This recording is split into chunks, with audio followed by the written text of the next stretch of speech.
stance and picks very important because it allows you so many options to explore. And I think DMT have given so little options to the side of Team Vitality at this point. DMT right now just going with most of the meta right now, just going with most of the T0 heroes, not caring about this being a best of 3, just thinking about like, let's just toss everything we have just over here in game 1. Let's take the dub, and then after that, let's go and see what happens in game 2. Yeah.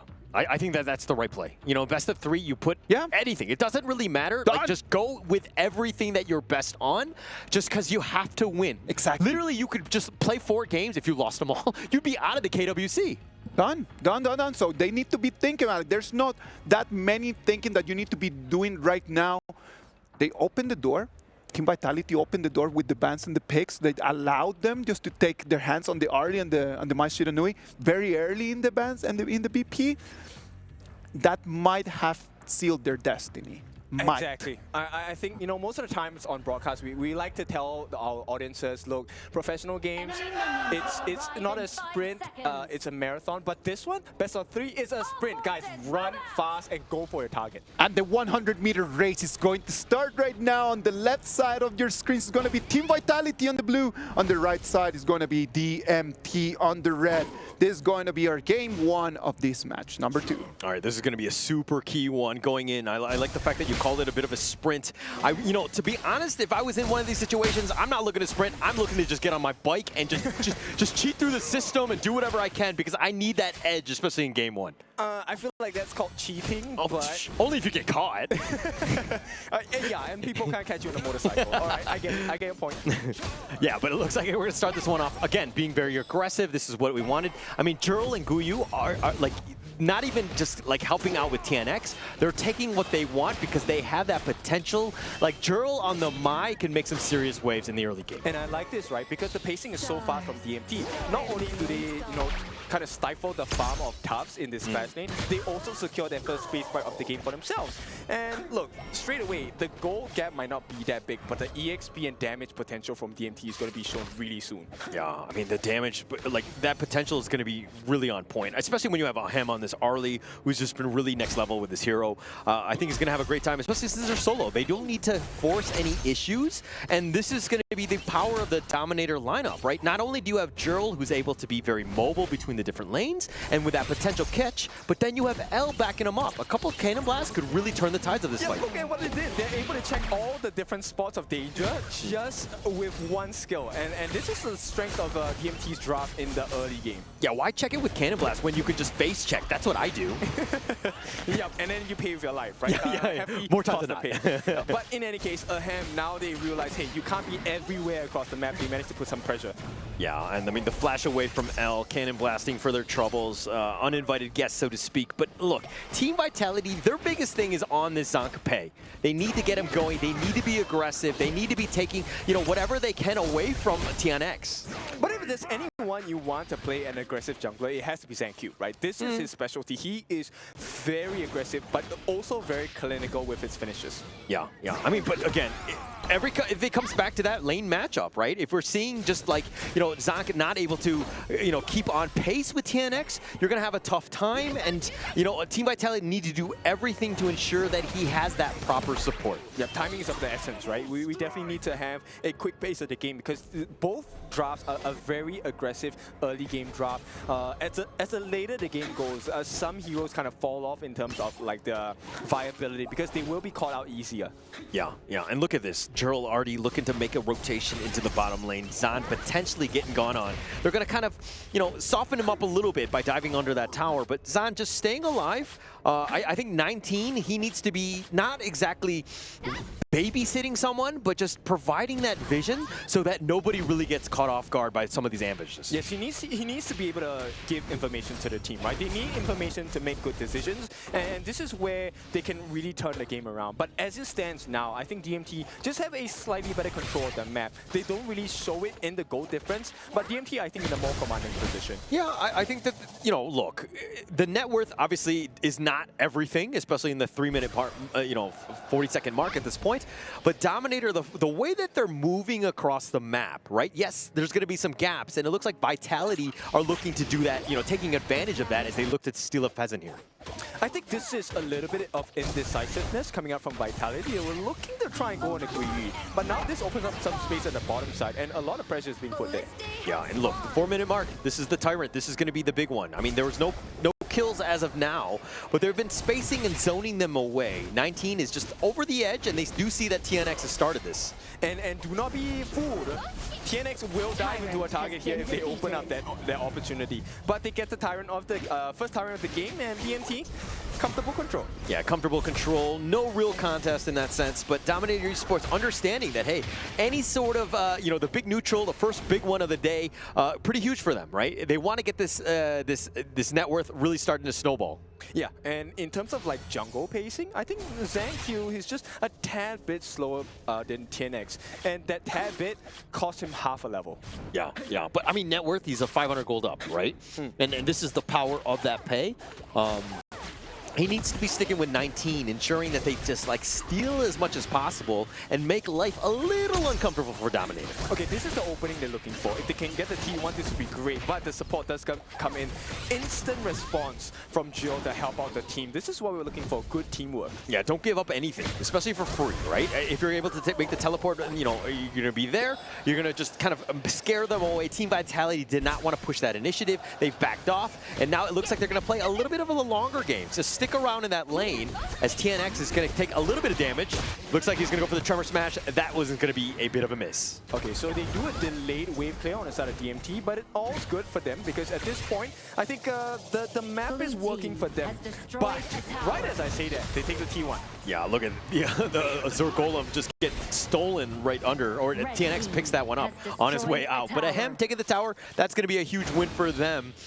Look, these teams trading blow for blow. There's a lot of familiarity even with these teams today. Okay, but the pacing is so much faster, right? This was not the pace we had in the first series of the game. This time, the A.K.A.L. specialists, they are coming in hard, and we're looking for a big stun and nice setup. So TNX, he will be looking for the ideal target. He doesn't want to catch out Zarq. He wants to catch out Zan, or maybe even Neo, to stop that healing factor coming in. Yeah, I mean, you're talking about the fact that, like, there's pace, right? And, I mean, is Indonesia just meta tends to be a little bit more aggressive? Like, why is it so different from the first series of the day? They are very aggressive. They're very fast as well. But the thing that is so special about A.K.A.L. is the fact that they know when the winning moments are. So when A.K.A.L. teams fight, you know they see an opening. It's whether they can finish the job. So Kindofu, you're saying that the Choke BR teams don't know win conditions? I don't remember being in the kitchen and smelling some gas, but at this point, no, that's not my point. I'm talking about, you know, A.K.A.L. teams, they know what they're doing.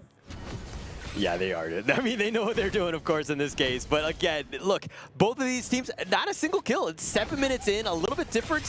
Very cagey. Nobody wants to give up anything at this stage. I think is going to be key for Team Vitality because, again, it's being aggressive. Zhang really needs to just get that farm going. But this is what I like, right? So for players that are new to HOK, not every fight needs to be taken, right? Because there are better resources to acquire. There's better timings to hit. But here we go. Oh, he just barely gets out. These last not going to connect. TNX takes some damage. He's going to be chased on. Zach looking for his prey. He's on the prowl. Wants to go in. Tufts gets the knockback onto him. Gets a little serious, and there's your first blood, and Guyu down for the count. And this is why it's so important to be clinical, right? So they tried on the side of DMT, did not manage to make it work, and Tufts. Oh, nice cannon blast onto two. The unending sorrow of the box. He tried to flash it forward, but Neil gets on out of this one. And now the burst ramp. TNX is getting bounced around like a pinball, and Zach Q will find him.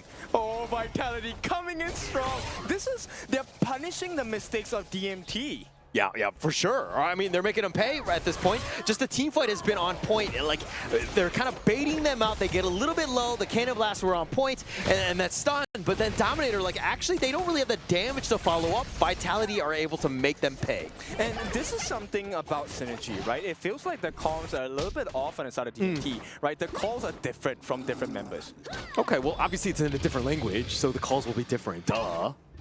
Okay, but nonetheless, I think it's pretty clear when you should take a fight, when you should not, right? So at this point, TNX having given away the kills, the gold gap now is 1,000 ahead. And you know what? That gold, that EXP difference that Zhang with TNX was 1 level ahead. Now Zhang is 1 level ahead of him. Yeah, look, we knew that Pace got that early game lead, and it looks like TNX looking to turn this around. The burst ram, but the duel is not enough. Zakyu is going to be killed. Gets it traded away. It's a 1-for-1, and now Guyu on the prowl wants to go. The burst ram locking him down, though, and he's going to pay with his sins, and Zan gets that kill. Okay, so it's a 2-for-1, jungle for jungle, but Guyu falling down as a clash laner is a big win for the side of Team Vitality. Yeah, I mean, getting that one out, that was actually huge. I think they could have been happy with that 1-for-1 and just kind of ended it on that one, but Guyu decided to go a little bit aggressive, and they're going to continue on, put the aggression on, and not able to pick off 19, just too tanky.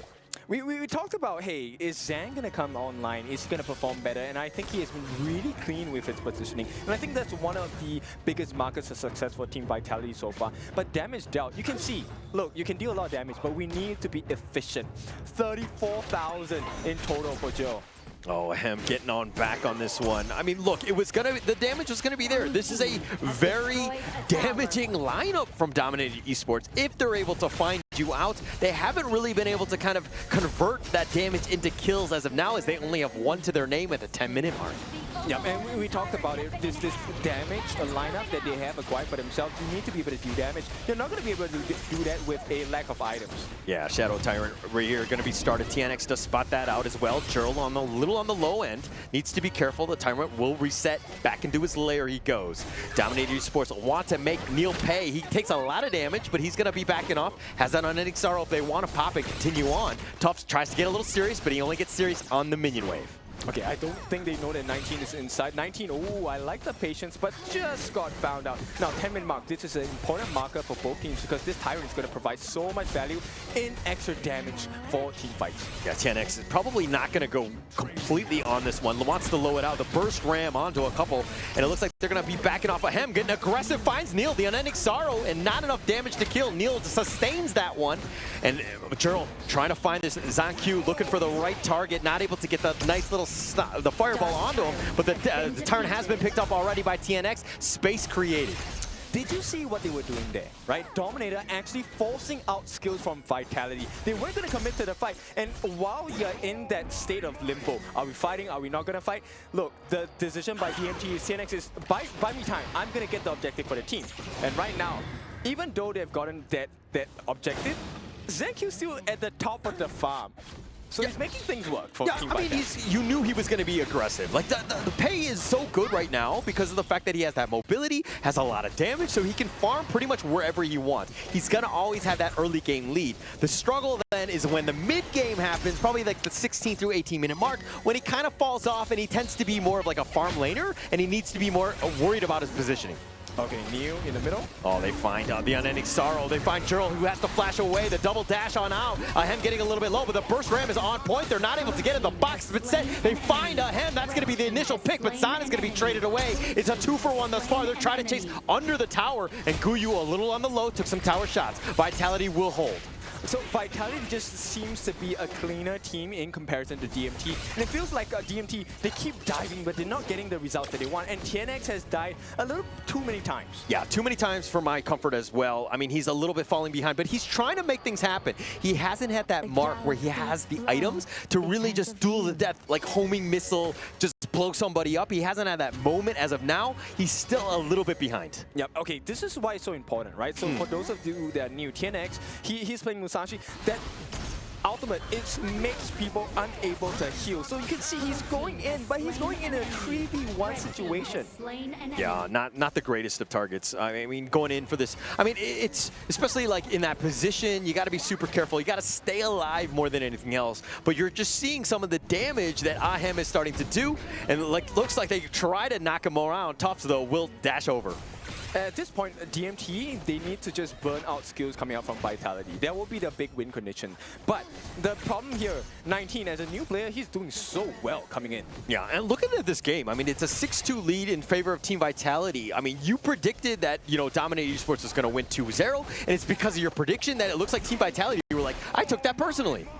Are you sure I voted 2-0 to DMT? But in any case, at this point, this is an important marker. TNX. Oh, Tremor Smash on it too, and TNX squashed like a bug. He goes. The box is not going to be enough. They find Zan, but Guyu trying to flash away. He's going to be picked off as well, and 3 members down from Dominator Esports, and Team Vitality next level right now. You can win a 1v1, but this is a team game. You have to win the team fights, and the better team always wins. Right now, the damage has been done. T2 on the top for free. Team Vitality. The opening is available. Can they take this T3 on the top? Yeah, and you're like, oh, Dominator Esports. You've got, oh, he gets a little bit serious and fights Gerald. They took the dive, and a Hem get gone on as well, and they get the secondary pick, and 19 will stay alive. They take the top T3, and Team Vitality will march it down. TNX is trying to keep him alive with a duel to the death, but it doesn't look like it's going to be enough. And Team Vitality will strike first. 14 minutes. This is one very quick game coming in from Team Vitality. And was this the result that we expected? I don't know. But Zangq, this game, it was not about him. For the first time, Zangq is not the core member here. It really was a team effort coming from Team Vitality to take this win against Dominator Esports. Yeah, I mean, you talk about it as being a team thing, and don't get me wrong, it was, but I'm still not going to undersell what Zangq was doing. Like the fact that he had that net worth, he had all that damage, they got that one little pick off, and if you're looking at the lineup, you know, the lineup of Dominator Esports, we're talking about the damage, they're all glass cannons, right? That damage from Zangq was enough to just burst them up. It was an amazing performance from both teams, man. Like when we need to start thinking about this, we all thought that the BP had gone for Dominator. We thought that they had the better picks. We thought that they had the meta. But at the end of the day, Vitality just proved us all wrong. All of us wrong, because they came in and dealt with anything that was in front of them.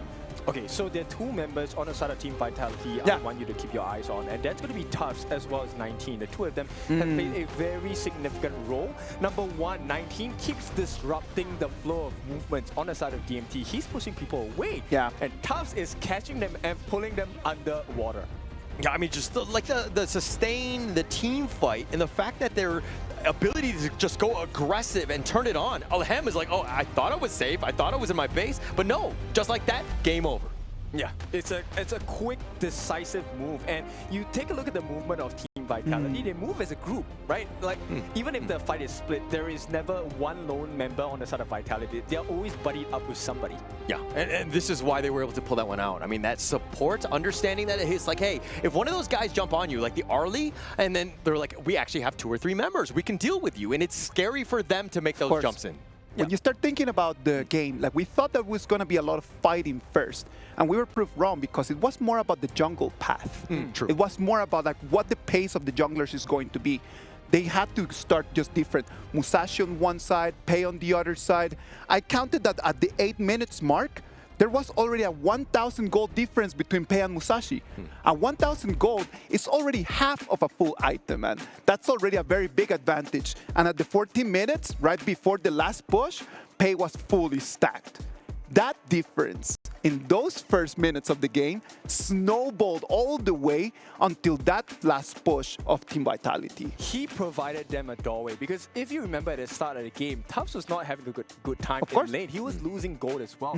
But the fact that, look, Zangq had this goalie, he was able to put pressure onto the lineup on the side of Dominator. He provided space, and then Tufts at 19 just came back from behind, and it was story told for the side of Vitality. Yeah, I mean, for me, it goes back to that one time that TNX decided to dive 1 versus 3, right? Yes. He needs to just farm. He needs that space. Like, he's like the farm laner, like the carry at the end of the day. You cannot be throwing away any sort of time in like the net worth to anybody at that point. You need to farm yourself and literally stay off the map. He was a little impatient, and we've kind of seen this from TNX time and time again, where he tends to be overly aggressive at times. The X factor right over there, as Kintofu just mentioned it, right?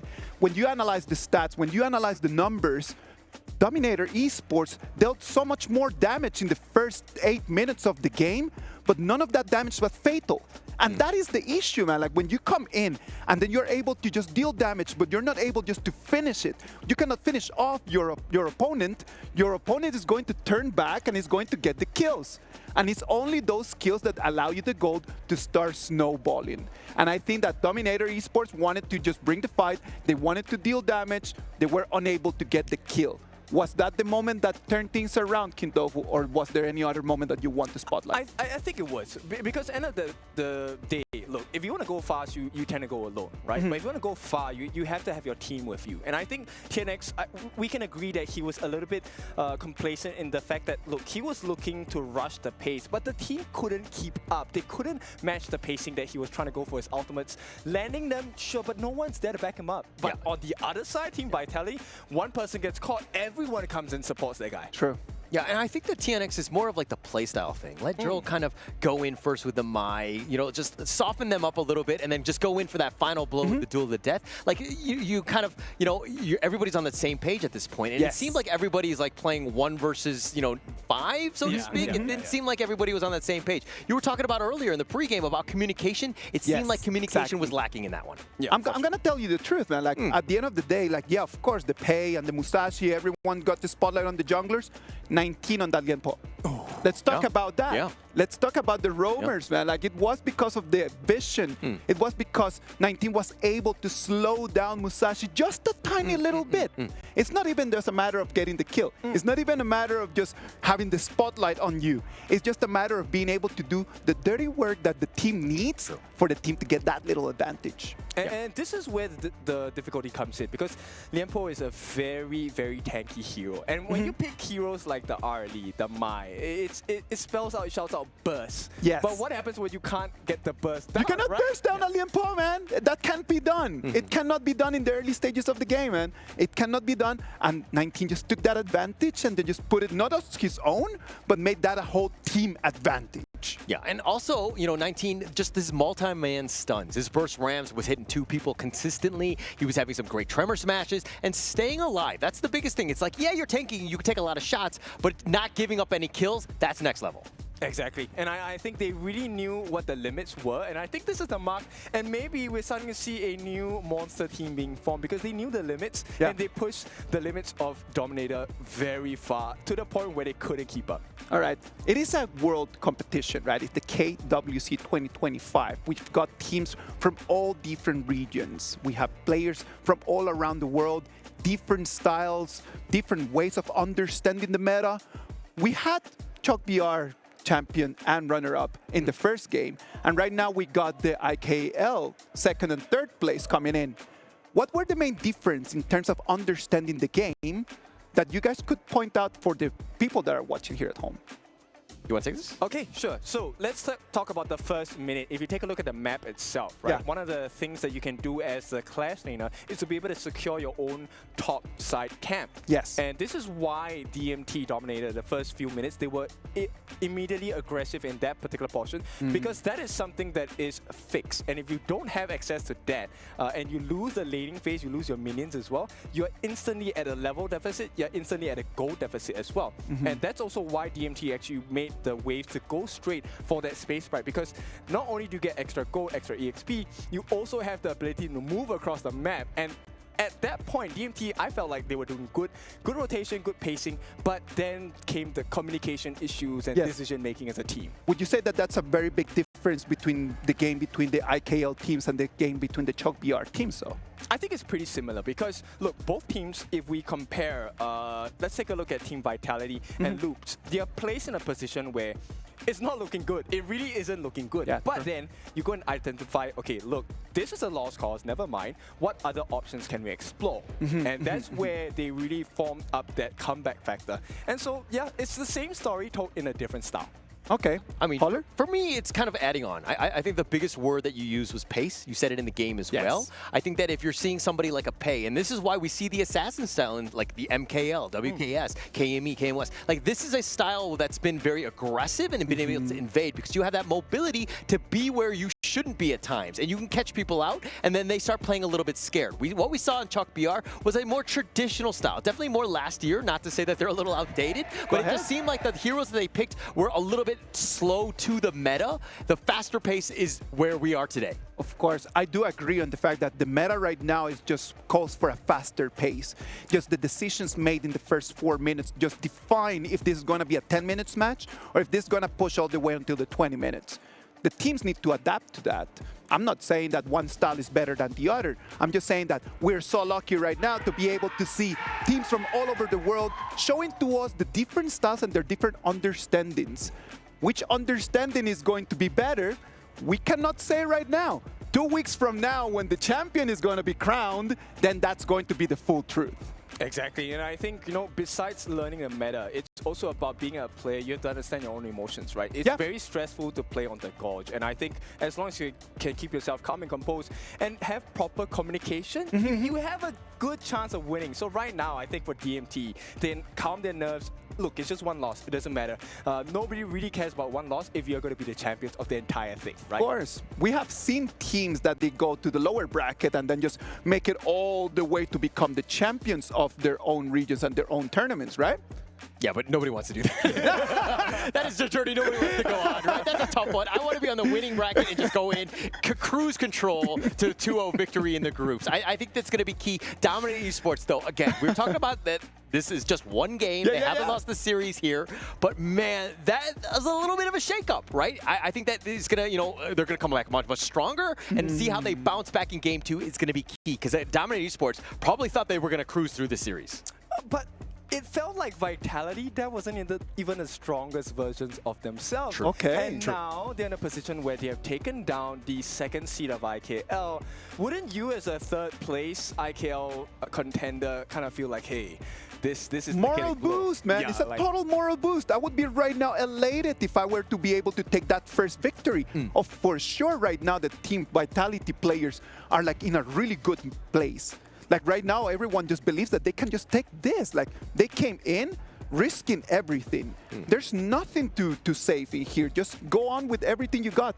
They went there, they took the first victory, they just need one more and they're gonna be in the upper bracket, one extra life in there. Yeah. I mean, it'd be amazing if they could do this, right? I think Team Vitality feel great about game 1, but to close it out, that's where true champions are, right? Of course. Closing out series, it's super important, and is, you know, Team Vitality up to the task? I think they are. They've shown that the skills are definitely available. This is a very strong team, and they can catch you off guard, even if you're a powerhouse like Dominator Esports. I completely agree on that, man. Dominator Esports is not going to make them easy. It's not going to make them easy for them because I'm telling you, they want to turn things around. They want to do the same as Alpha 7. Alpha 7 just came in, they lost the first game, and then they won 2. Can Dominator Esports do the same? Big questions to be answered here, and we will have it answered, right? Because at this point, we should be heading into the bans and picks. And look, I'm not sure that you guys feel it, but I kind of feel the energy coming from Vitality as one that is a little bit more domineering at this point. I feel like they have the potential to take this series by storm and maybe end it in a 2-0. I mean, for me, the biggest thing was that the way that they did that series, right? They were consistently, definitely in the lead, and they were able to just kind of close it out when they had that advantage, pushing the initiative when they needed to, won those great team fights, and closed out the game. If we see that, that's a well-coordinated team, and props to the coach for putting them in a situation where they understand how to close out the game. The win conditions is definitely understood by this team. I think it would be so funny if Dominator comes up with another godlike draft and then they lose again. You know, I legitimately was super excited about their draft. When it first showed up on screen, I was like, this is Dominator's game. But the way that Team Vitality played that to their strengths, whew. I mean, you talk about like a godlike draft, but man, gods don't look like that. Like they really struggled. They were behind. They really didn't have the greatest of games. But Dominator Esports starting off strong. They're going to go with the Dharma to kind of set things up. Let Guyu work. Yeah, and straight away, right? Look, okay, you give away the RD and the mine game number 1, and this time Dominator, they don't want to make the mistake, right? So they ban it out. But now there's new options to explore. Dolia, the refresher, right? Able to give you your ultimate once again, and they pick up the Lung as well. We have seen how well Lung can play if you give him the space and freedom of time. Yeah. So Team Vitality, decent draft. I love how Dolia is just a flexible pick, man. Like you can just play that Dolia with mostly anything in the whole ban and pick. Like any other hero just paired up with that Dolia is always going to be a great pick. Yeah, like look, you can actually pair with the Zhang Fei double shields. No, don't do that, please. Yeah, that would be terrible going in with it. But look, this is a very beefy lineup from Dominator Esports. They're a team fight heavy. And again, kind of off the back of what TNX wants to do, which is greenlight. He wants to just go, go, go, right? And everybody else is kind of like on that same page. The synergy is there. They want a team fight and just be in your face and have those combos work. Okay, but Team Vitality, they respond with the Yixing. And look, you can be fast, but if you're caught in a box, how far can you There's run? nowhere to run, man. There's nowhere to run, so you better run away before that box falls down on your face. Exactly. Well, I've never been locked in a box, so I don't really know how to answer that. But I see it, at least in Honor of Kings, the board can really lock things down. I mean, you could be a tough time, right? And this is a great counter pick to the Ogren, who wants to be in front, and he wants to be using that path of passing to his advantage. Okay, but there is a potential for refresh of that the world is my board, right? Which is the ultimate of Yixing. So we've already seen in the first series how productive and a good Yixing play can be. Right now I'm looking for that farm laner, Dominator Esports. What do they have on the cards for us? I mean, there's still a lot of options, right? You need to figure out a way. Like, you're a Yixing player, you tell me, what does he struggle against in terms of that laning? Long range, right? This is one of the reasons why Nuwa is actually banned out as well. Gun and Mo, sorry, not Nuwa, but Gun and Mo. Simply because short bursts of damage is very hard to play against as a Yixing player. You need some time to be able to land down your skills, get your control, and instant burst heroes, not fun to play against as a Yixing player. Yeah, but if you're looking at the Team Vitality lineup, very squishy. Almost the complete opposite of the Dominator Esports lineup, which is kind of like, dare I say, like a caveman draft, where they just like run at you with clubs and just try to kill you down. But looks like the Jing picked up by Team Vitality. Let ZanQ work, man. Yep, this guy, okay, so let me give you some information. If you're looking to learn Jing, ZanQ is one of those players where you need to keep your eyes on him. He is one of the best Jings in the global server. Absolutely insane, right? But look, I always want to preface this is like, hey, if you're going to learn Jing, don't play your rank games with it. Give your team a chance because it is mechanically difficult. Play some normal games, get it into please. Get a feel for the hero before you risk any sort of rank points.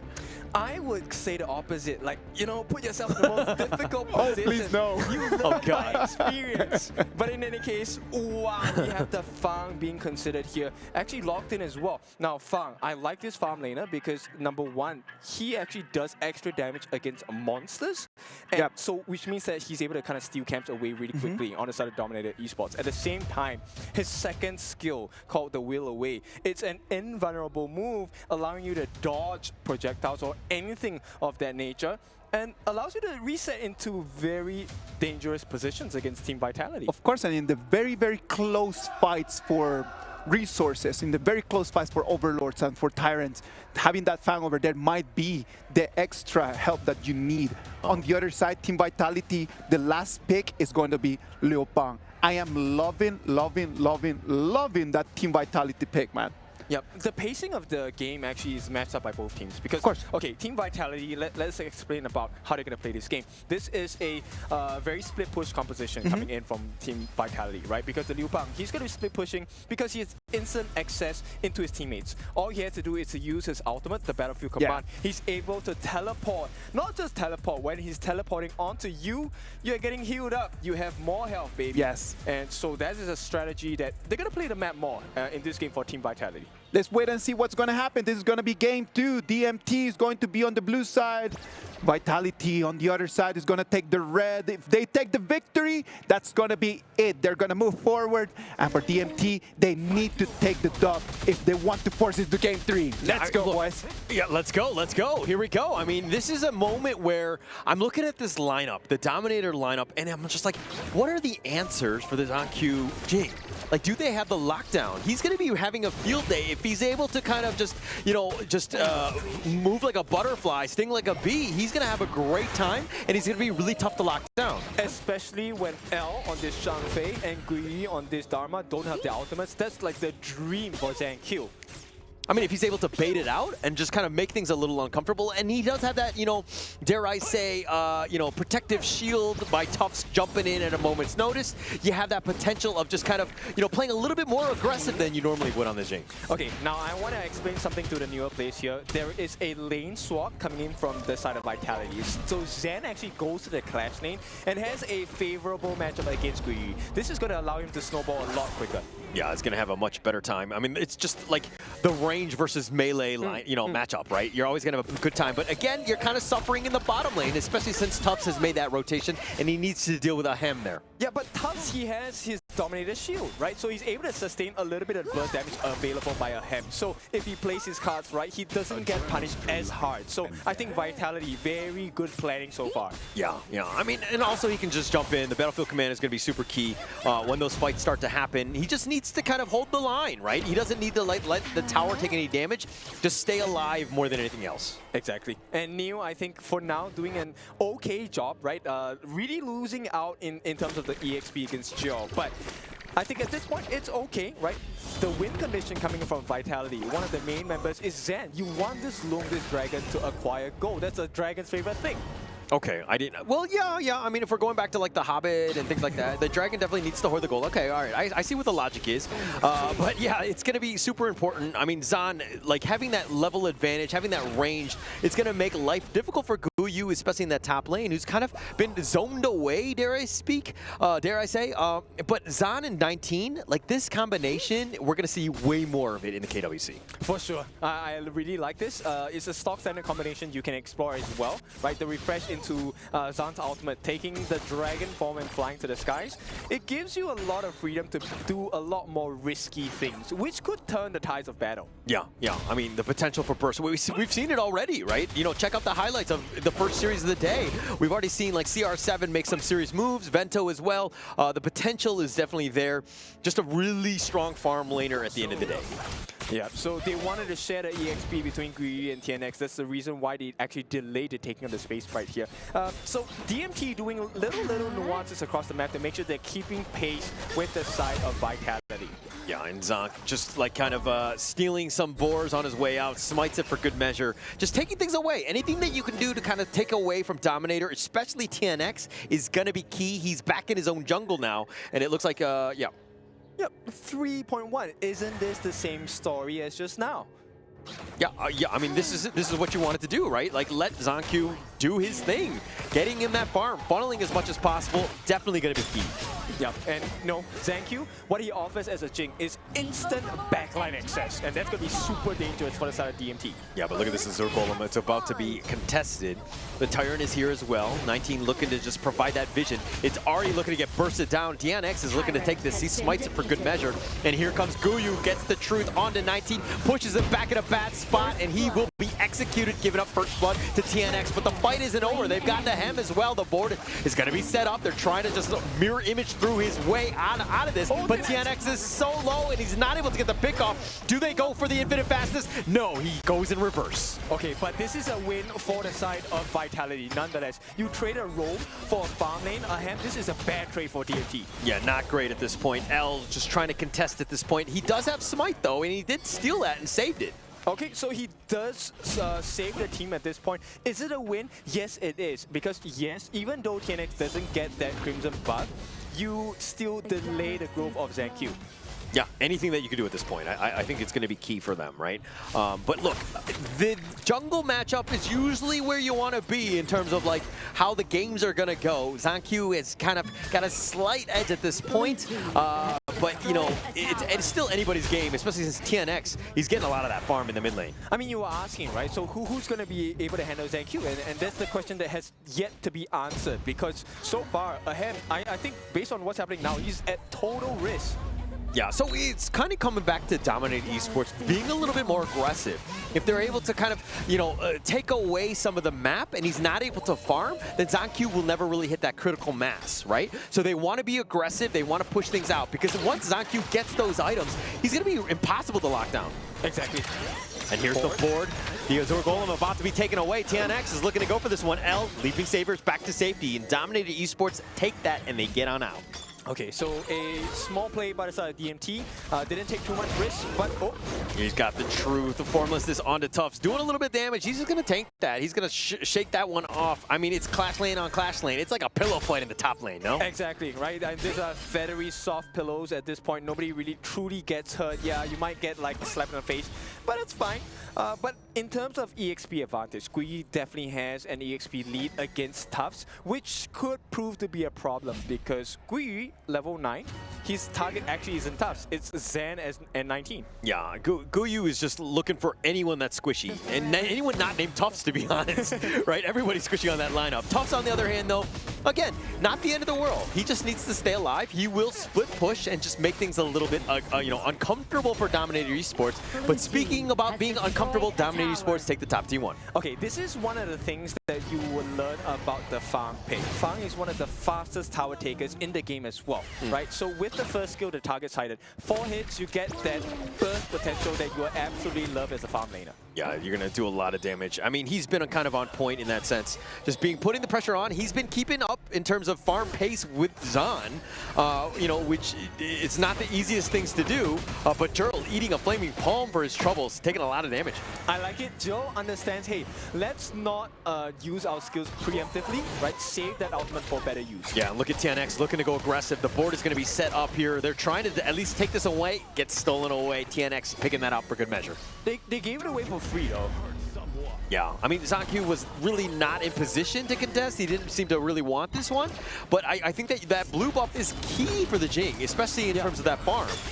Yeah, because you need that mirror domain. Oh, L, Unbridled Outburst. It connects, and he's going to go for the Stampede onto Zan, the mirror domain. He's trying to zig in and zig out. TNX just barely staying on. He somehow survives. He's slipping away. Gen.G was thinking about going in, but he gets killed. Mirror domain finds the pick off, and it looks like a bit of a disaster for Vitality. This is the DMT we were waiting for. This is the TNX we wanted, right? Team play, soaking up the damage so that the rest of the members on DMT are able to do their job. And Gui, this game, matching pace, actually catching Neil out as well. Look at the damage, all mostly dealt by Vitality, but it's DMT who take the win. Yeah, they're going to take that one. I mean, it was kind of baited out by TNX. That Augur and just the amount of sustain, and it was just like juicy enough of a target for Team Vitality to really push the initiative. Gen.G probably should have played a little bit safer, but again, he thought he was safe with that mirror domain. But when your shade is very obvious as of where it's going to be, it made it for easy pickings for Dominator. Yeah, and right now, L is cosplaying as a jungler with that smite as well, securing that second objective for himself, a second Tyrant for Dominator. Okay, I was actually looking. Is he actually, I had to turn around and see if L was actually wearing anything different. No, he's not physically cosplaying. He's cosplaying in the game. It took me a second, but now we're here. All right, and once again, he's going to try and cosplay for even more. The Azure Golem is at risk on the side of Team Vitality, and it looks like they will not be able to get it. Yeah, no chance at this point. And this is where things get a little bit rough. Team Vitality being aggressive. And again, TNX is really not the guy you want to be letting to get all that farm, because he's going to be a bit of a raid boss. And yeah, Gen.G is a lot of damage, but can you deal with TNX? He's going to go for the mirror domain, finds Gerald, who flashes, tries to get back with the Unbridled Outburst, keeping him alive. And now the Conductor of Souls, TNX, is actually looking to turn this. Neil gets stampeded on. He gets sear slated for his troubles, and now Tufts on the run. Is he able to get to safety? Has the shields, and only one member down, but they lose the mid T1. And they took the fight at the absolute worst possible moment, because look, the T2 at the bottom is also being pressured. This is going to open up a ham, and this is the first potential.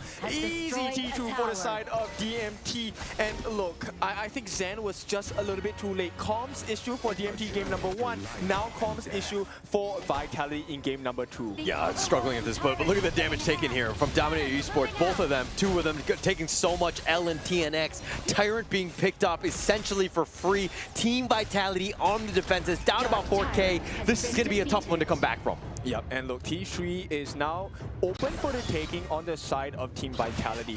Now, Shadow Tyrant secured by TNX, as you already mentioned. This is extra damage and movement speeds as well. So, look, TNX has already been hard to catch. He's going to be even harder to catch at this point. I mean, not only is he hard to catch, but he just can sustain so much damage. He was top 2 in terms of damage taken, and like Team Vitality don't really have the option and the burst to be able to deal him. Zan has not hit that critical mass. He's actually losing in terms of the lane. They find ZanQ, who has to just back away, and again another blue buff taken away. Infinite Vastness, Zan will get back to safety. He flies on out of this one, but Team Vitality on the defensive, Dominator Esports exerting that dominance. We were asking the wrong questions. It's not about how do we catch ZanQ, it's who's going to survive besides ZanQ. I mean, look at this. The Umbrella Outburst onto 2, knocking them away, but that space created. The mid T2 already taken off here. Dominator Esports doing such a great job as they've grown this lead to about 5.5. Yep, they're going to try and make amends here. It is going to be a T1 taken on the bottom side thanks to the efforts of Tufts for the side of Vitality.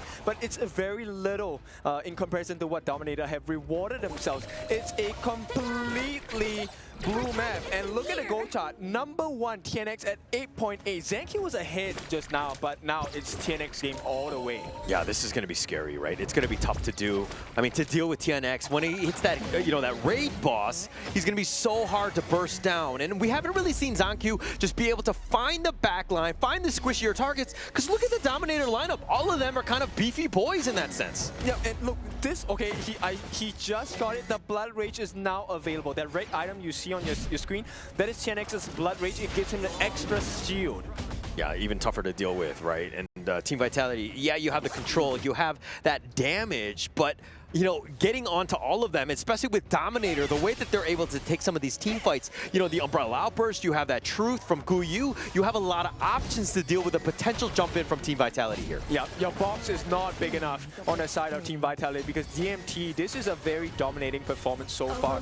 12.5 minutes in, and the thing is, the way that the draft works for Dominator, the later the game goes, the stronger they get as well. Yeah, I mean, just a complete bounce back game by Dominator, right? And this is why they were so strong in the IKL, just understanding how to play the map and controlling the tempo of the game. Team Vitality have been just like basically very reactive. They haven't been able to take any of the fights that they want to take. Yep, I mean, we take a look at the map, right? So Dominator has been dominating the map so far, but now with the fact of the Shadow Overlord as well, the minions have been changed into Shadow Vanguards, and now with the Overlord flying down on the bot side, there's additional damage in that lane if Dominator players fight there. Yeah, look at how far forward they are. I mean, they're all pushing it out. The Neil solo! Oh, a couple more shots. He barely gets away. Not enough damage for the kill, but he's going to go back to the fountain and just kind of heal up. But the mid T3 taken down, the bottom is as well. Yeah, do not show us those gaps because we will tear them open. Dominator take two T3s in a matter of seconds, and Vitality, is this the end of the game?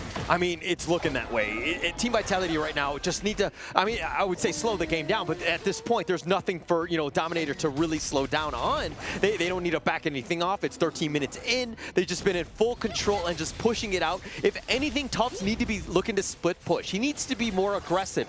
Give their team at least a little bit of space to breathe.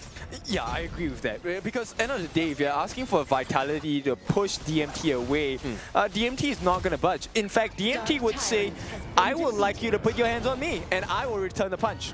Okay, all right, putting on the hands on each other and things like that. Okay, I wasn't sure where we were going with this. A little uncomfortable, but okay. Yeah, I think speaking for Dominator Esports, and now they're going to push with the top lane. All 3 lanes have kind of been in a bad spot. ZanQ is doing what he can in terms of that split push, but he needs to come back for the defense here. They're going to look to go. Neil flashes away the Umbrella Outburst, pushing them away, but they want the tower, and they do take that.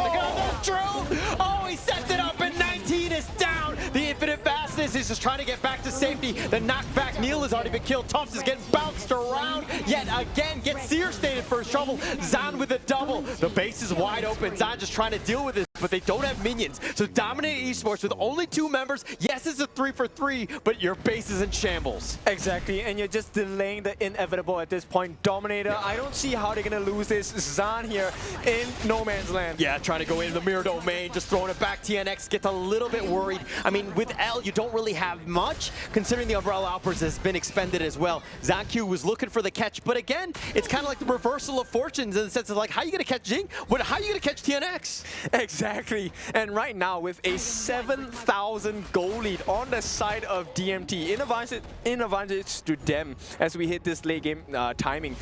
How is Vitality supposed to survive this? They have no turrets left. Yeah, no turrets at all. And then, you know, look, in this pregame going into game 2, I was kind of calling out TNX. He's 3-0-3. I feel like I willed him to a good game this one. Yeah, exactly. I think the confidence is skyrocketed. They were cheering before this game itself, and they were much louder. Oh, yeah. I mean, look, they knew everything was at stake. They need a wake-up. That was a wake-up call in game 1. They bounced back in game 2, putting the pressure on, and now it's Team Vitality. How do they hold with super elite minions crashing in every single lane, and the Shadow Overlord going to make things even worse for Team Vitality? I think at this point, we need to take a look at how Neo is going to try and set this up, right? We need that combination of Neo landing the board and Zen coming in earlier in the fights. I feel like Zen has been pretty late in trying to get the damage in onto DMT members, and it's costing them.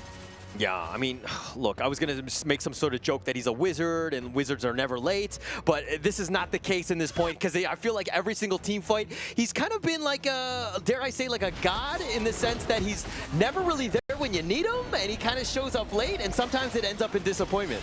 Yeah, but at this point, here is that final blow. DMT looking to land it. Oh, the infinite fastness, just keeping them alive. Here are the super elite minions pushing them back. He does a little bit, but TNX is looking for that target. Tufts is going to be that one. They find a hen. That's a huge win for them, but the base needs to be careful. Guyu gets killed. Here's the Conductor of Souls. TNX now on the run, trying to retreat. Tufts trying to catch him out, but the path of passing is too much, and the rest of Dominator Esports get on out. Okay, but this is a much better performance by Vitality. They have managed to catch out Ahem and Guyu, two very core members on the side of DMT. And once again, Zenq does not die. I think Zenq is responsible for a lot of these big moves for Vitality. And if there's any chance of a comeback, I think it will start from Zenq here. Yeah, and this is good. Check out this replay. Yeah, look, the board, it was perfect. It caught 3 different members, but it was over-diving on the side of DMT that really costed them. That final push onto the crystal, I think that was what costed DMT the fight. Yeah, like the damage being spread around, they weren't able to kill the heroes, which they really needed to have done. But this is an opening for Team Vitality to potentially go in. L has the Umbrella Outburst, so he could go for that one. But TNX always has that smite, and it's going to be a 50-50. You need to be careful with how things kind of go on in this one. Gerald gets taking liberties on the side. Here's the Umbrella Outburst. They find him, the infinite fastest, and the steal has already been done by TNX, and now it's an all-out rout. Team Vitality just trying to stay alive. 19 doesn't seem like he has much of a chance as TNX, this killer, this monster, has been chasing him down. Yep, and there's a wave in the middle lane as well. They do get rid of Ahem, but so what? The rest of the members are still marching in strong. Zenq, for the first time, will be taken down, and it's a rampage. And right now, Neo and Zen and 19, the 3 remaining members, what can they do? Yeah, not much they can do. I mean, look, they're just going to force this one out. 3 members still standing from Team Vitality, and it looks like they're just waiting for that minion wave, and Dominator Esports looking to bounce back and to take game 2 here. Look, there's no board available at this point as well. They're going to try and push out Zen. He's way out of position, does have his ultimate though. Yeah, no, he was looking to just cut the creeps, if anything, and now it looks like they've got 19. They get the pick off. They're going to truth him for good measure. Here comes Zan for that potential play, but Sage's Sanctuary is not going to save you as he gets knocked out. No, he gets into the fountain, but they take the base, and Dominator Esports take game 2. All right, asking the right questions here from the side of TNX. Where were you? What are you doing? This is a victory, a tie in the series, 1-1 Dominator Esports. Yeah, I love the fact that you just heard him, like how ecstatic he was. I mean, this is a TNX game. This is a classic one where he's able to control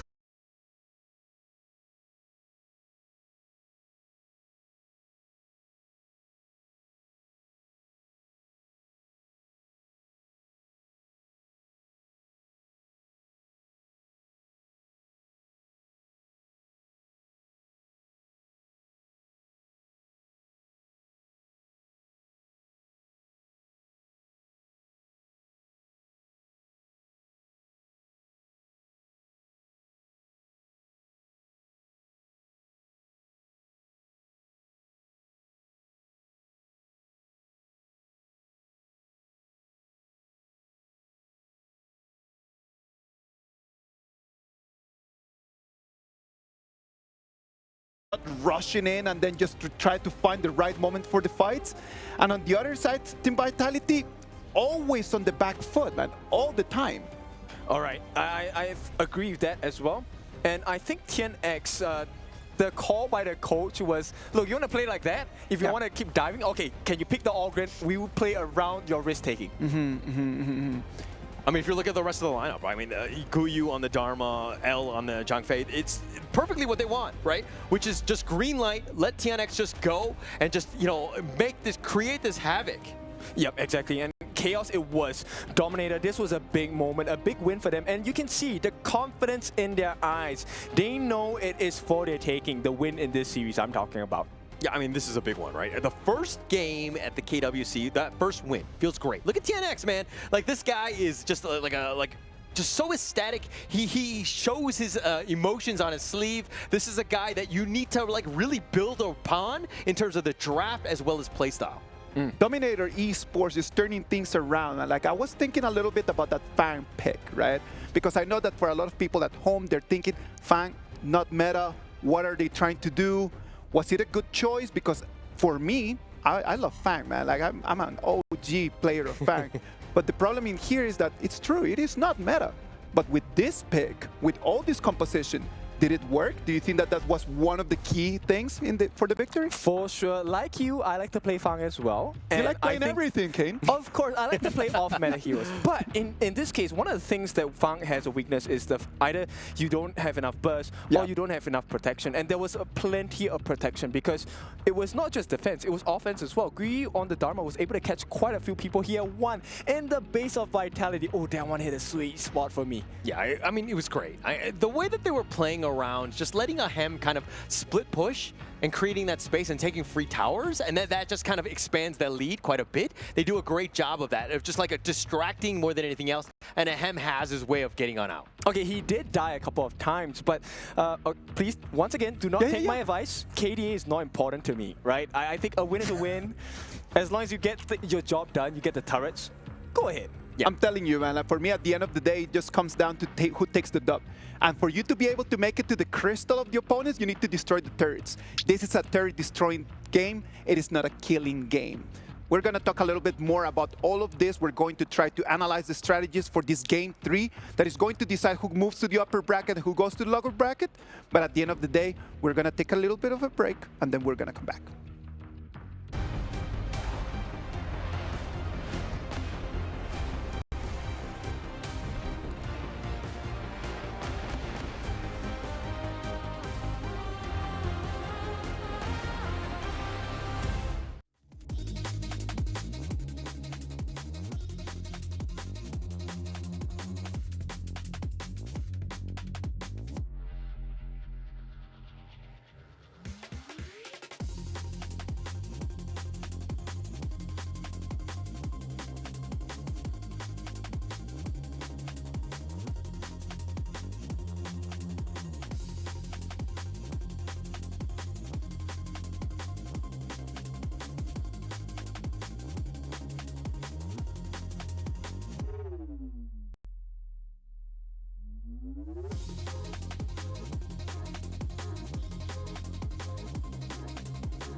This land is calling.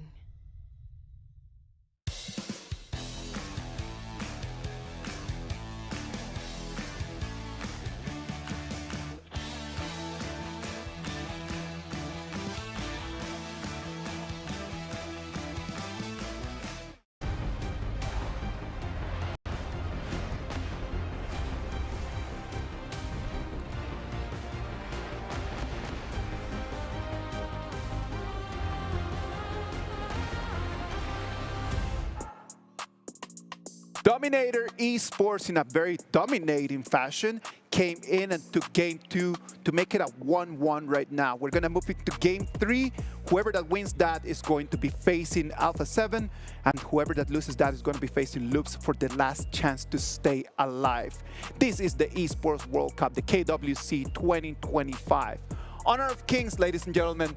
This is a game, as we mentioned before, about destroying turrets. It's not a game about getting kills. Sometimes you get the kills, but as long as you get the turrets, you're going to have a path to the crystal. Would you agree? Yeah, of course. It's the most important thing, right? I mean, I know that you talked about the fact that KDA doesn't matter. I think it does, especially in the death department when you're dying like, what, 17 times in a game, then you got a problem, right? But to Isaac's point, obviously getting those objectives, sticking it down. I think that's the biggest thing, especially if you're talking about game 2, where Ahem on that Fang was able to just like mow down turrets. Of course. Yes, the mowing down definitely was very quick, but also we want to talk about TNX, right? Because he was definitely the game-changing factor here. His Ogren gameplay, the one person that has made Ogren work today so far. Of course, and I'm telling you, when I'm thinking about Ogren, I'm thinking like, okay, that's a meta pick. You must get that.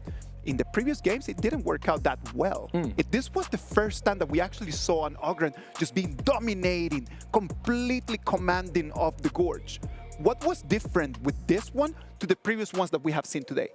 I mean, I don't want to just summarize it in like one word as in TNX, but it kind of was. I mean, in the sense that like they know how to play around it. Right. They funnel a lot of the farm into him. Like they'll rotate their mid laner out of the way so that they get even more farm into TNX because he needs that net worth, and you just see just how strong he is. He's very tanky. He does that damage, and again, TNX is just really very good on the Ogre. It fits his playstyle, right? Because we've already seen game 1, TNX is a person that likes to engage. He wants to go in alone, and Ogren, if you land his ultimate onto multiple members, you get this insane lifesteal, health regeneration back, and it fits how TNX plays. So he is the winning trigger for the side of DMT, at least in game number 2. TNX's performance was what gave the whole team a little bit of an advantage, and that advantage they completely carried out in a very interesting fashion.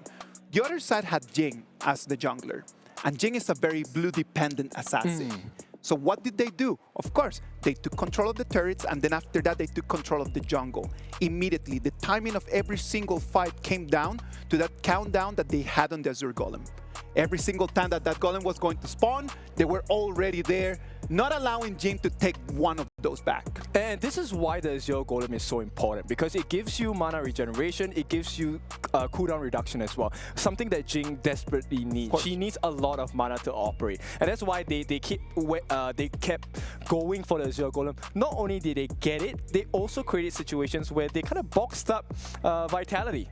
Yeah, I mean, the way that they played around it, because again, they knew the cooldown, they knew the countdown for when it was going to happen. But then Zancu wants to be farming elsewhere, but he always needs to be like leashed towards that area because he needs to be back in time. And so he's not able to fully farm and do what he wants. He's very uncomfortable. Very uncomfortable indeed, man. Like, it's very important for us to understand how to put the opponents in the pace that you actually want them playing. So that is important for us to understand. Like, I want my opponents to follow me. I don't want to be following them. And that's for sure something that the coaches were talking to the players. So you want to box them in, which unfortunately Team Vitality could not, even though they had the Yixing as well. So is Yixing something that DMT will kind of consider in this game? I mean, why not? I think that it always has a lot of potential. I think Yixing plays... It's very flexible in that mid lane, and it can be like you have that control, you have some stuns, you have that damage. It has everything in the kitchen sink, right? It's a very good hero, doesn't really show anything. It's more about the lane matchup more than anything else in that mid lane. True, and Dominator Esports, they're going to keep it savvy at this point. They're going to pick up the Dolia, and whoa, big burst potential, Lung and Nuwa. These are one of the most damaging farm laners and mid laners in the game. Yeah, just going Dominator, sticking to their MO of game 1 of just having that damage dealing potential. Look, I've already talked about Nua. I don't think it's great at times. You really need a lineup that really kind of sets yourself up for success, especially in the early game, so that you can kind of snowball, and she's very oppressive when she gets going like that. But when you're behind, man, this Nua is very, very limiting. True. I understand that, unfortunately, from experience, because you know what, I don't really do well in mid lane as a Nua.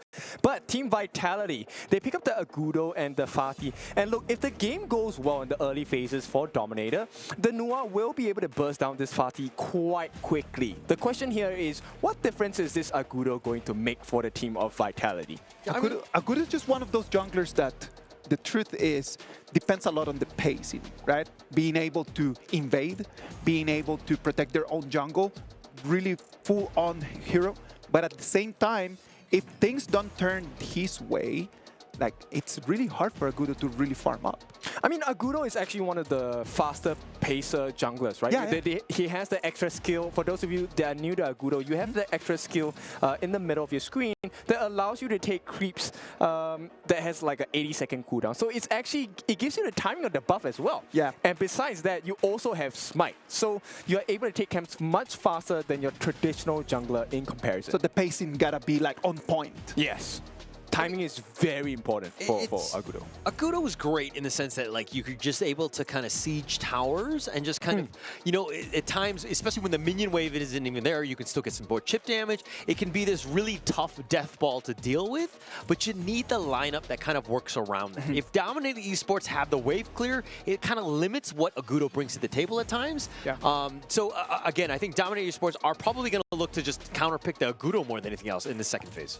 So looking like a DNWay maybe, true damage, just rush down, you don't care about CC. I think that's a brilliant answer to the Agudo, and it's not banned out by the side of Team Vitality. There were important bans here. Lam is also a known counter, so let's see how this goes. Yeah, and it looks like the Lady Jun being picked up here. Just kind of, what do you think about this lane matchup? Lady Jun versus Nua in the mid lane?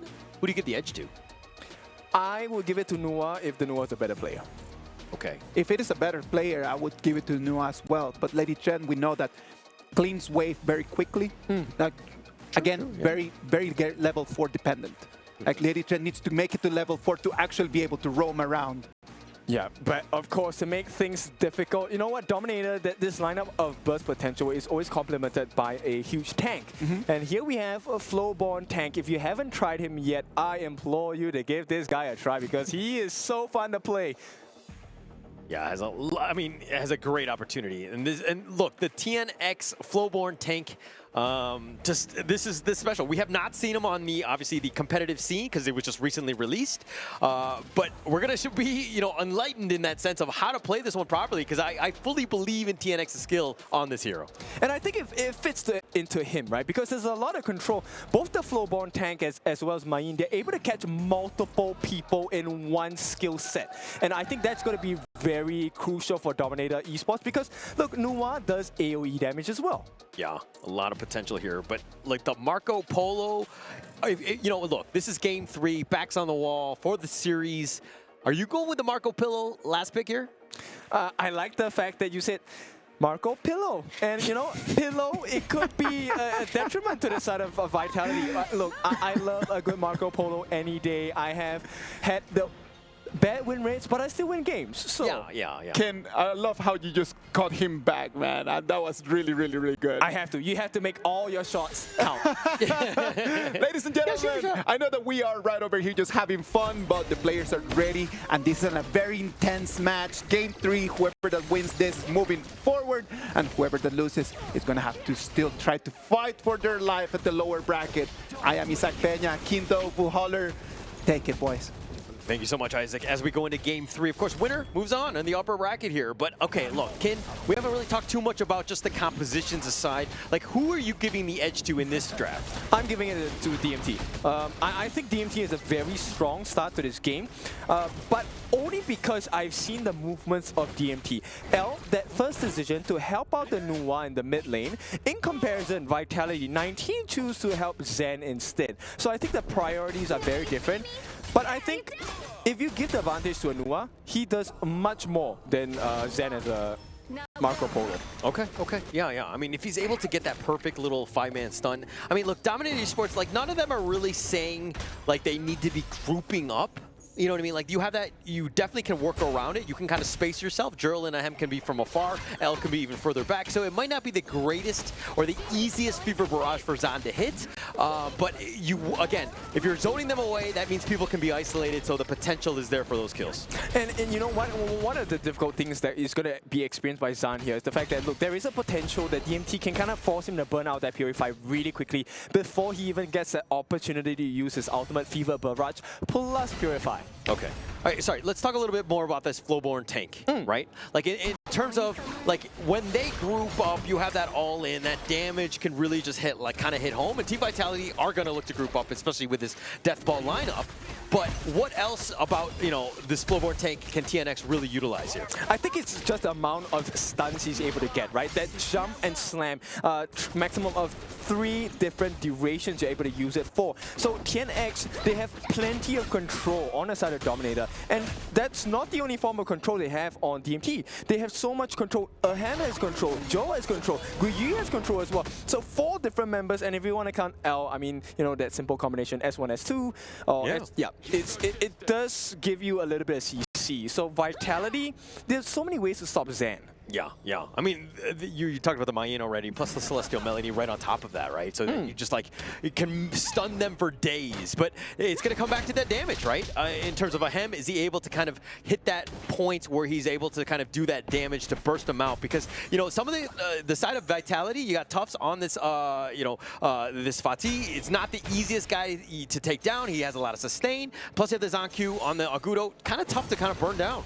Okay, so let's talk a bit about Tufts. As a Fatih, look, he's great, he's strong, but only when he gets his hits down. And you can see, when he's not hitting people, he doesn't get the lifesteal. And this is where Joe on this Nuwa and Ahem is on his Lung is so effective. They can deal a massive amount of burst damage even before Tufts gets to touch them. Yeah, yeah. He might just die. Yeah, that control is going to be key, right? Jurl just setting it up. I mean, in a way, he's kind of like a... not a poor man's Yixing, but a different style, kind of just controlling the map in that way. But forcing them out, letting them group up, which, you know, Team Vitality are going to want to do, can make it very easy for Guyu and TNX to get those, like, wombo combos on. What was that? I mean, Zan, I understand he wants to go in, but that's a wasted ultimate for a good duration. Yeah, I mean, look, the 4 minutes. Look at the ambush, the potential, the creation. They find the pick-off, and TNX says, hello, I'm right here. Yeah, X Factor activated for the side of DMT, and what a time to do it as well. 4-minute mark. This is going to be the first objective of the game, and TNX secures it for the side of DMT. Yeah. First blood actually goes to Joe, though. Yeah, Jurl takes that away from TNX. But, I mean, they were both going in. They both set it up together. And it's just a matter of time. They have the lockdown. The furball is going to go in. Guyu, not enough. They will chase him down. But if anything, they didn't actually get the pickoff. They threw 2 big ultimates for the price of nothing at this point. Maybe a Azure Golem? Yeah, the Azure Golem is looking to be taken away there. I believe Zanq takes that one for good measure, smites it, and it looks like, you know, Dominator Esports making some quick moves, and they're putting pressure on this mid T1 already. Yep, and you know what? Zanq at this point doesn't really have a goal lead against TNX, and this is a bit concerning if you're a Vitality fan. Yeah, not the greatest, and looks like Dominator Esports have really woken up, you know? They had a slow game 1, TNX looking to go in, all in, that is, and he hits 3 on this one, but 19 gets a little bit low. The Destiny encounter zoning them more than anything else. Zanq is still sticking around, the furball onto 2, and he gets back to safety, though. That could have been really beautiful, but Joe missed his annihilation. It could have been a really different story for the side of Vitality and DMT. But for now, right, Ahem, I think he's well-versed in playing safer with the experience on game number 1 as well. They're taking a T1 on the bottom side. So this is where DMT can start to put more pressure and open up the map. Yeah, opening it up. I mean, the bottom T2 is under siege. Team Vitality looking to rotate. They need space. Like, look, the net worth is tied, but you're losing map control, and that it turns into a net worth lead. So Dominator Esports playing well, especially in this early game. Yes, and the fact that Ahem is practically left untouched in this game, I think it's a cause of concern for Vitality. Yeah, cause of concern for sure, but you know, the Overlord's still up there. Zan might want to go, but he needs reinforcements. He finds it, and TNX just walks through it.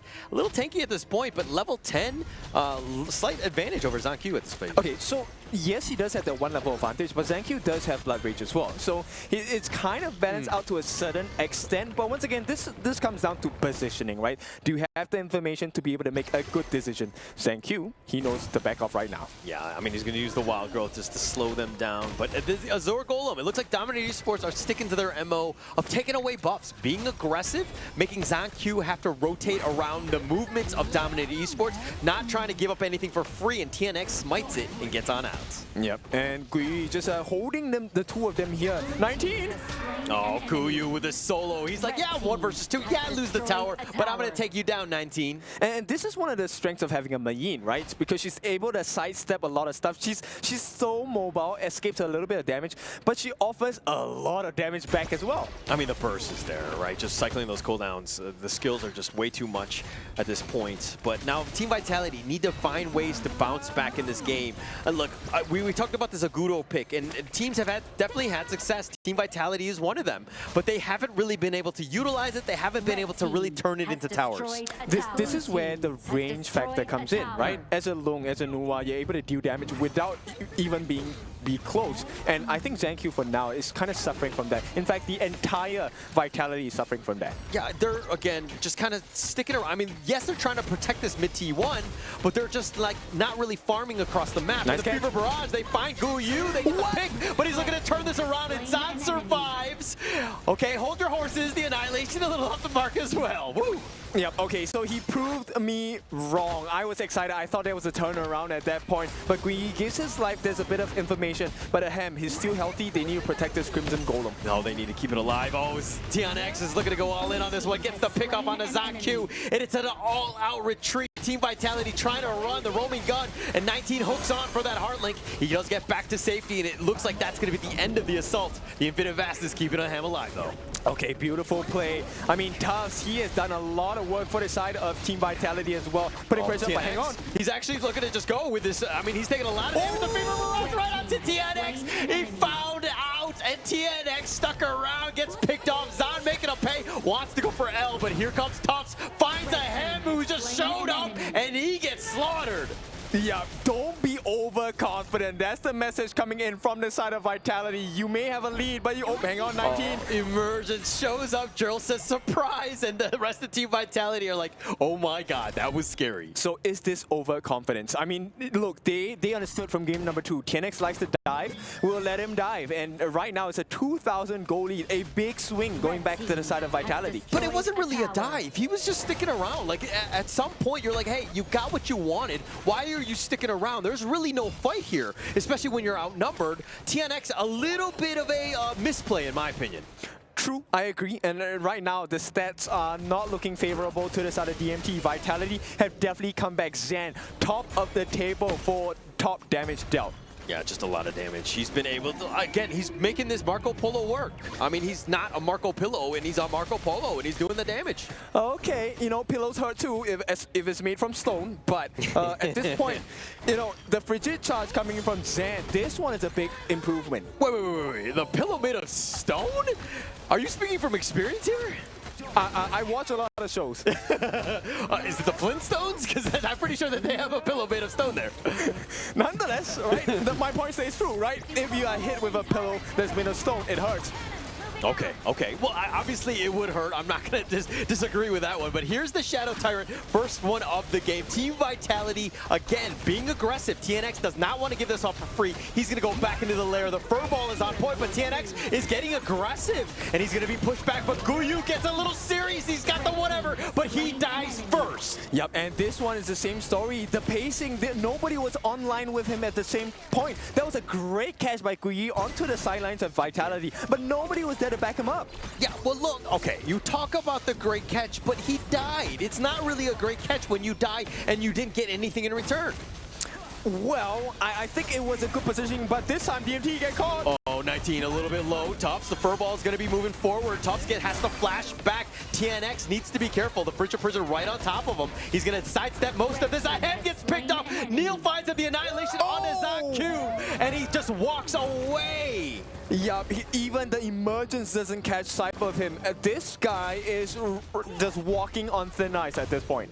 I mean, that was so very close. The way he was able to get that pick off, but on a hem, finding him out, and somehow just getting that pick off. What a great play. Yeah, and Tufts now, because of his efforts, 8.9 thousand, the highest in gold. He has been making the waves for Vitality, coming in from the sides, getting the back lines. This is a performance worthy of winning the series, but can they do it? Yeah, look at TNX. Drill looking for the potential steal here. L spotting it out. Oh, Gen.G takes the Tyrant. And now TNX, the fur ball on him. They've got the Fever Barrage. They find him and they have the damage. And TNX is down for the count. Beautiful teamwork. Neil stopping him with his ultimate, the freeze, making him unable to get the smite on time. TNX, not only was he delayed from the smite, he got caught out. And that combination coming from Zan, along with the help of Gen.G, look, enough damage. You don't have to kill them alone. This is a team game. Yeah, team game here, but Zan doing a lot of heavy lifting, doing that damage, and ensuring that TNX is like, hey, you want to go? I'm going to bait you out, and I have that damage to burst you, so TNX cannot get away. Yeah, this is a upgrade in performance. Vitality, they have sprung to life in the middle of this game. Yeah, definitely, and this is the moment, the wild growth, the push in. This is going to be tough. It looks like they're going to back off on this point, but the top lane looks like Tufts wants to deal with Guyu. Yep, it's going to be a 1v1 ego battle. He's going to get a little serious. Guyu has to flash. He's going to be so fast cartwheel, but the angle of retreat, they're not going to cut him off. They're going to go for the Azure Golem, play for the late game more than anything else, but TNX does smite it. Yep, objective gaming. And so right now, we are at the close to the 13-minute mark. Shadow Overlord available for the taking. Yeah, this is going to be a huge moment. If Team Vitality are able to pick this one up, I mean, they already have like almost a 5K net worth lead. Dominator Esports on the receiving end, very defensive and not able to kind of find ways to come back in.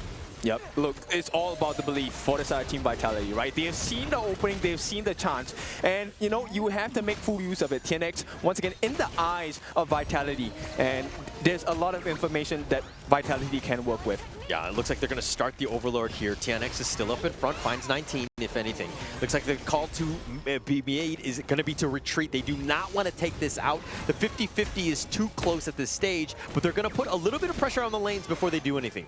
They have to be careful, right? The T2 on the mid for the side of Dominator, it's looking a bit low. I think they can kind of steal and force their way in, actually. Yeah, but they don't need to force anything out. Guyu was putting pressure, he was split pushing in that top lane, and it looks like Tufts has kind of rotated to do a little housekeeping in that sense. But this is the big thing. Team Vitality are in the lead. They need to be dictating the pace of what happens in this next team fight. Yep. At the same time, he's working on the Crimson Golem, does have the Crimson buff now. Maybe that will change the fight for them against Vitality. But look at where they are. Dominator Esports, this is a tough area. Very tight corners. The alleyways are not going to be great. Perfectly for, placed for Zan if he wants to go with that Fever Barrage. Tufts does some serious damage, finds Guyu, not able to get away. The Fever Barrage just on top just to secure it. But with one member down, there's no way Dominator Esports can contest. Oh, that was close. Did not make it. They actually delayed it. Zan, too late. And so Vitality, they secure what may be a crucial winning moment for themselves. Yeah, that was actually super smart, right? They had no vision of it. They tried to go for that annihilation play. They actually slowed the pace of taking it down. They actually had to make him use the secondary one. But look at that damage. Yep, Joe now at the top of the table. But like we said, so what if you can do so much damage? You need to finish the job. Yeah, and look, we were talking about earlier about how KDA is not important. I think damage, to a certain extent, is very similar, even more so than KDA, in my opinion, where damage is not the be-all, end-all, especially when you're losing in a game like this. Yep, so like I said, KDA is not important. Okay, well, KDA is, okay, like the deaths that you have when we play together, like 17 in one game, that's a lot, bro. Okay, all right, I'll hold off because, look, the KDA on the side of Vitality is looking good. But in any case, look, Gen.G, he's going to try and force their way in, open a path for the team of Vitality. Look at how Tufts just burn that mid T3 down, instantly gone, right? Team Vitality right now, just so aggressive and have this huge lead that they're able to burst it down. Dominator Esports really have no answers for this all three-lane assault. And that's not the end of it. Look at that. The Shadow Overlord on the top side, flying down as well. 7,000 behind. A barren opening at the side. T3 in the mid, exposed Vitality. Everything speaks about ending the game. game right here, right now. Oh my gosh, they're looking to take this one down. The top T3, it's a gaping wound. The bottom one is still standing, so there's at least a glimmer of hope. But if you're a Dominator Esports fans, this has been a tough one. Okay, L just changed his item to the Howling Wind. They want to go for the win here. Oh, this is the play. They're going to go for this one. TNX tries to go all in, is not able to find anything. 19 just kind of bounces off of him. That's the counter. They find Jurl on the back line. The infinite fastness on back. Ahem will try to stay alive, but Neil has to go goal in. TNX is going to go in. Ahem gets the pick off on the Tough, so that's something. It's a 1-for-1 thus far. Oh, the Clash laners in this game are making so much difference, right? Guiyu actually pulled them away, and this allowed DMT to find an opening onto the frontliners on the side of Team Vitality. So they saved the game for a little bit, but is it enough? I don't think it's enough just yet. I mean, look, with 2 members down from Dominator Esports, Team Vitality right now are going to potentially just take this free Shadow Tyrant, but they want to bait it out. They want to see what L does here, but it looks like without, you know, I don't think they're going to force this one. Okay, Neil just needs to make it on time. He can stop this steal from TNX. Yeah, L and TNX on the side. Zan just zoning. You need that space. TNX is looking for that jump. He's been spotted out. They get the connection. The Tyrant has still not been taken in, and it looks like TNX is in the wrong spot. He can't really jump back in. This has got to be super careful. TNX wants that jump. Oh, but the steal with the annihilation. Gerald gets the pick from downtown. And this one is a big one. Yes, damage does matter. Jill steals it away. He buys a lifeline for the side of DMT, and Dominator will not give up. Oh my gosh, that was so close. That could have been game, just being able to close that one out, but he's just like, not just yet. Dominator Esports still have a small glimmer of hope. I guess you could say he said, ahem, there's still a chance. Okay, all right, we're just going to let that one go. I'm just not going to say anything. Okay, we're going to keep on. But, no, you're right, you're right. I mean, like, Koff gets the kill. I mean, just what are you going to do? I mean, that was just such an amazing play by Ahem. But now it looks like TNX has to back off. They will be fine. Okay, but exactly how much time have you bought? So, look, the buff only lasts for another 38 seconds, and I don't think Vitality are going to open up the map and allow them to just catch them off guard, right? So, DMT, I think they did well, but they need to do more. Yeah, they need to do more. TNX now going a little bit ham, just trying to go aggressive, forcing them back more than anything else. Look, we're 90 seconds away from a Tempest Dragon. Could that be an opportunity for Dominator Esports to get back in this one? I think both teams will go for that. Oh, he's going to look to go all in. TNX is still up in front, taking a lot of damage. Needs to be careful. The rest of Dominator Esports, they find ZonQ. They get the pick off Ahem with that play, and that's going to open things up for the Overlord. Yeah, you have the buff, the debuff on you, but this is just a matter of time. It seems like Dominator Esports, step by step, slowly getting back in this game. Yep, things were slipping out of hand. The fact that ZonQ has now been taken down, okay, he will be back for that Tempest Dragon, guaranteed. But now 1 minute away, how much structural damage can DMT do? They need to take and get rid of this T1 because there is too much vision available for Vitality. I mean, there's some gaping holes, the mid and the top lane. You need to force this out. That mid T1 is key at this stage. Okay, they use that Shadow Overlord to clear the bottom side of the wave and maybe look for a gap on the top side of the map. DMT, if they can get this, they can even some things out. Yeah, I mean, but this pressure is going to be great. They need to take this top T3 to kind of just equalize in that top lane. You don't want super minions going, especially when that Tempest Dragon is there. TNX is actually dashing back. The Infinite Vast is on back. It looks like that's going to be the end of things. But again, a big disengage. They weren't able to take that top T3 though.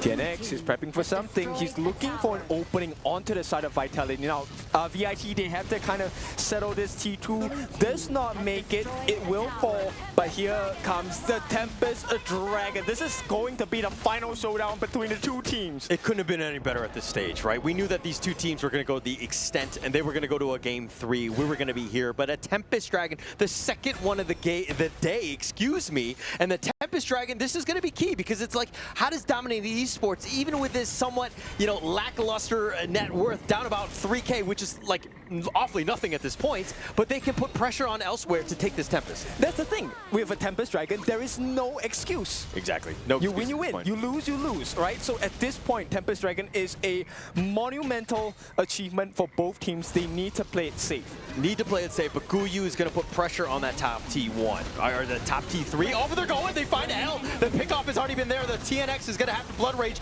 The Infinite Vast is on back, and they've been caught out. Guiyu was not even in the fight. TNX gets picked. the annihilation onto 3, but it doesn't really matter at this point. Guyu has to recall. They have to go back for the top T3 from Vitality's under siege. Yep, with L dead, there is no refresh coming in for the side of Joe. There is no potential steal unless, I don't know, what kind of miracle can you cook up? There is no way DMT are going to lose it. I mean, they're going to try. They're going to do what they can at this point. I think that they're not going to actually even contest. There's no way, right? TNX is down for the count. That's pretty much it for Team Vitality. With this Tempest Dragon buff, they're going to look to close out this game. Oh! Okay, okay. All right, not this time. Churl, you're giving me a heart attack. I can't really help it, but that was super close yet again. But it got picked up by ZonQ. Woo! Okay, so there was no twist of fate here. There is no change in the storyline. It is going to be Vitality. They put the pressure. They have the Tempest Dragon. They have the Tempest buff. These are lightning charges that deal percentage damage. And when the Tempest Dragons touch your turrets, they will disable the crystal. They will disable your towers.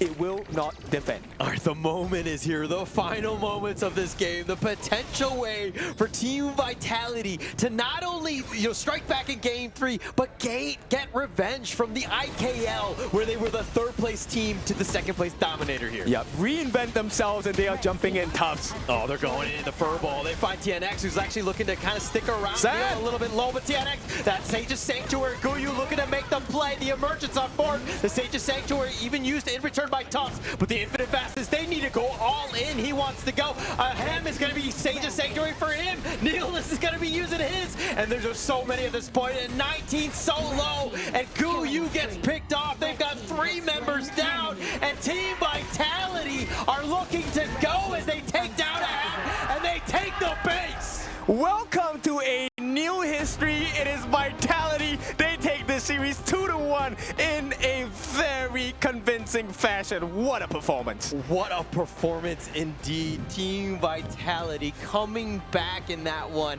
and just really sticking it to Dominator Esports. They're like, oh yeah, you might come back in. We might have all these plays, but we are able to outclass you in the end. Yep, look, ZonQ this game, he did well. This was a team effort. And Zan as well, I have to say, okay, no more Marco Pillow. This guy, Polo all the way. What a performance. What a performance indeed. I mean, just the fact that Zan, man, that guy was on point.